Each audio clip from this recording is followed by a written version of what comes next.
Alright, what's up guys? My name is Zach and today I am driving a 1985 Mazda RX-7. Up front is a 6.0 liter V8 and down below is a 6-speed manual transmission. This is the owner, Nick, who built this for some reason, and we're going to be talking about it today. But before we get on to anything else, check out my website. I have merch, blog, submit your own car, all that stuff. Let's talk about the LS swap. So Nick, what engine is this? What have you done to this car? Okay, so it's just the LQ4 with the BTR Stage 4 truck cam, and then supported and polished heads, and then the massive Holley tunnel ram intake with dual quads on it, dual QFT 450s. It's just your normal LS swap meet RX-7, you know? Don't say normal. This is not normal. You know very this is average. Normal. So how hard was it to fit a V8 into this little FB? Well, it was surprisingly easy, honestly. All it was engine mounts pretty much, and then grinding off the stock transmission mounts in the tunnel, and then that's all there was to it, really. Now, what are we thinking for power? It should be like 500 to the crank, I think. About, if it's making full power, which I think it's making pretty good power, but it's pretty safe on the timing and the tune on the carbs. And what are we working with here for the transmission? I know we're not working with third gear. Yeah, so it's a stock, it's like a 98 to 2002 Trans Am or Camaro T56 with the factory horse shifter on it. And that's pretty much all it is. It's got well, the guy I bought it from said it had like 120,000 miles on it, and as you can tell by third gear lack of being there, it does have high mile on it. And then it's got a stock Corvette clutch in it with 105,000 when I put it in here, which it works great.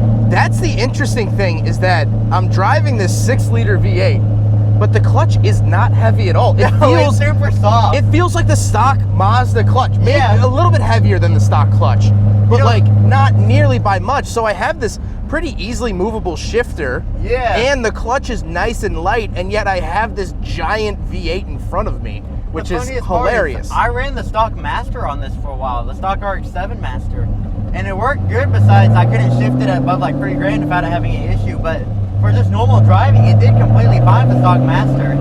It has a Willwood 3/4 Master on it now, but it does way better. I can actually shift it at higher PM and stuff like that. But speaking of stock parts, you want to tell us about the rear end? Oh yeah, it's the original GSL diff, and it's living its life, the best life it's lived, you know?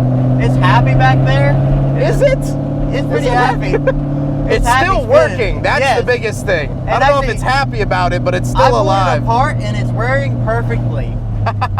From what I can tell. From what? Well, to be fair, you did drive this 600 miles to LS Fest and back, so no issues, and got 25 miles. Got all my respects to that GSL rear end. My boy, you are putting in work.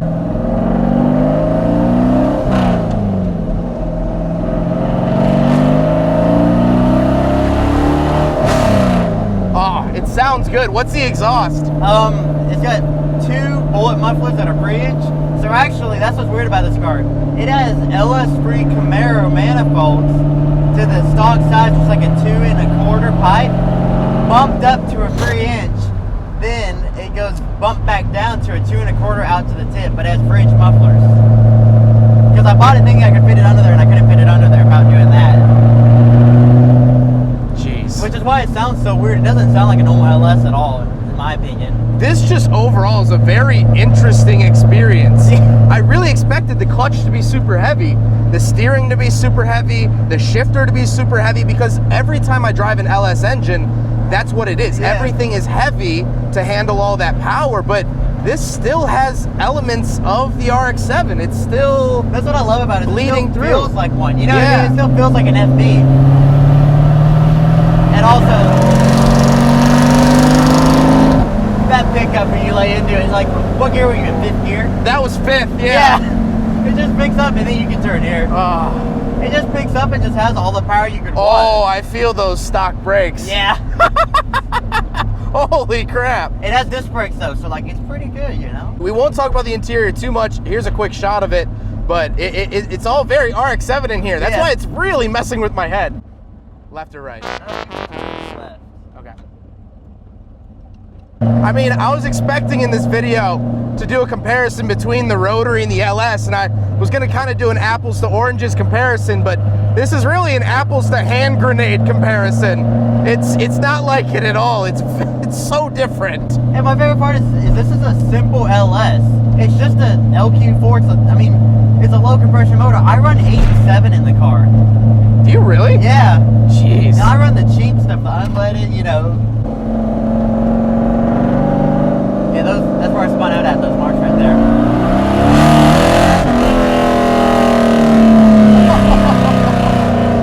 Oh, God. I love it because you have to beat on it. So, like, to go fast on back roads, you can literally run like 5th gear the whole time, and it does good.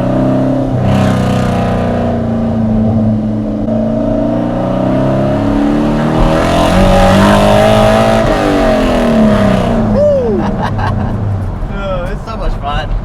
It's so much dumb fun. You know what I mean? Oh, this is completely stupid fun. Yeah. But it is fun. That is the thing. People always assume, because I'm a rotary owner, I've had rotaries for the last 7 years, that I hate LS swapped RX-7s, and I really don't. They're really good fun. I personally wouldn't do this to my car, but the fact that you did, this is 4th gear. Yeah. It still has power. That's what I love. So the roll on at like 70 in 6th gear, I can pass people in 6th gear from 70. The weirdest thing too is driving with this intake. Tell us a little bit more about the intake, because it's right in my view and I've never driven something quite like it. And what's funny is Holly made this intake for the LSs, like to make power, but no one runs them because everyone does fuel injection. So it's just your normal, so the base is what everyone does for fuel injection, you know, where the nose goes over and then you got the throttle body on the front. But the toppers was different. The topper runs dual quad, and then it just got a dual quad 4 barrels, and I got a 1-inch spacer below each carb to help the atomization coming down. And it's pretty much just your simple Holly intake on it. Should I try first? Yeah.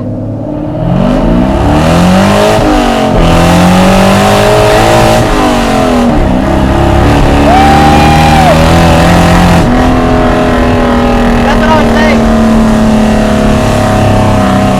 It has great 4th gear pickup. Like, you don't even need 3rd gear. The 2nd to 4th has enough power to go. I can smell the stock brake suffering. Yeah. Oh God, this thing is amazing. And also, another nice thing about it is because it's so low and has so much squat, whenever you actually lay into it, it likes to rub the tire. Yeah. Nope, that's reverse.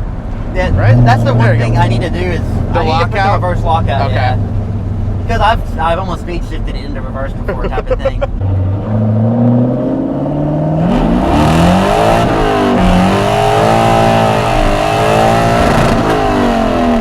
Found the limiter. I love the rev limiter.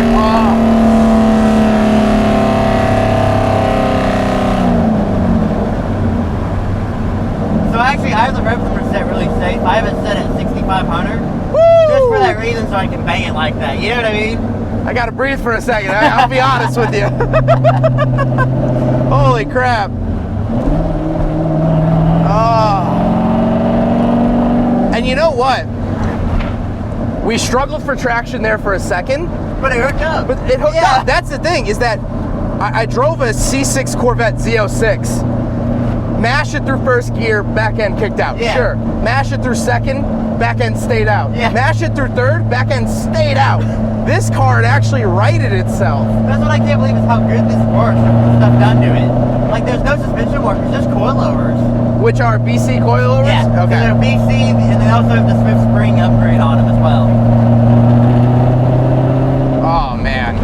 One thing I will say, I was preparing myself mentally for this review, and I was thinking, oh, like it's not going to feel like an RX-7. It's not going It's to gonna feel like a Camaro or something. That's what a lot of people think. And that's what I was fully preparing myself for, to ask you why you would do this to an RX-7, why this chassis, but Yeah. I kind of get it.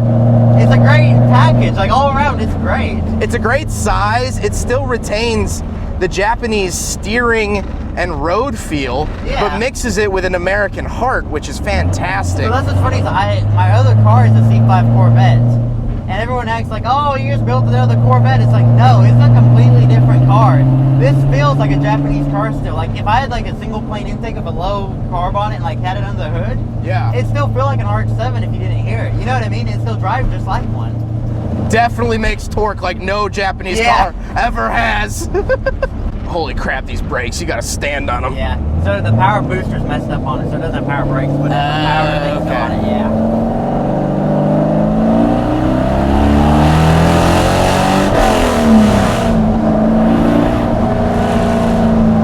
It's funny, I've never rode in the passenger seat in this car, and it actually is pretty wild. There it is, that's the RX-7 I remember. Yeah. It's fun. It drives just like your old FB though, you know what I mean? It does, it really does. Actually, this drives better than my FB because I have the sway bars off right now. Yeah. So this actually drives better than my FB. I can't believe how good this thing handles. I want to turn left here. That road's kind of rough up there. All right. It's not bad, but it beats on you. Well, this one has children, so... Yeah, that's what the pockets are for. See, we're going up a hill in fourth, and it just doesn't care. Yeah. I'm accelerating in fourth up a hill. That's something a stock RX-7 cannot say. I can't put all the power down it. This was the less bumpy option? Yes. Oh my God. And you might want to turn around right here. Okay. Yeah, this is our roads that hurt bad.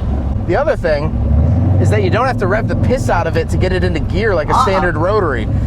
This is like 200 RPM gear in. Nope, that's third. Third, yep. I found third again. It's weird how the shifter is, so I have the stock throw. So that's why the throws are so long, and that's why like you were trying to do third for fourth first gear. Because most cars have a short throw, that's where first gear is. Yeah. Okay. So that's the really interesting thing. I fully expected this to feel like a budget C5 or C4, but it's really not. It's a very interesting mix of RX-7 and LS. Yeah, exactly. And I have to say, if someone asked me to draw someone that would build a car like this, I think I would draw you exactly how you are. That's what I always hear from this thing. People are like, you look like you drive a car like that. It's like, what does that mean? Oh man, well, I love it though. I appreciate you letting me take this thing out. Pretty fun little drive, right? Such a cool experience. Yeah, fun little drive is an understatement.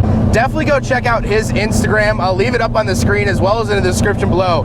If you have LS RX-7 questions, please ask him. Do not DM me your LS questions. I cannot stress that enough. I don't know anything about LS swapping in FB. Please ask him. If you want to know chassis stuff, you can message me, but this is just unreal. I guess we'll send it out with a little bit of second gear. Yeah. We'll slow it down here, get maybe a smooth patch. Possibly smooth. I don't know if a smooth patch exists on this road, but all right. Hope you guys enjoyed the video. Don't forget to rate the video, comment on the video, subscribe.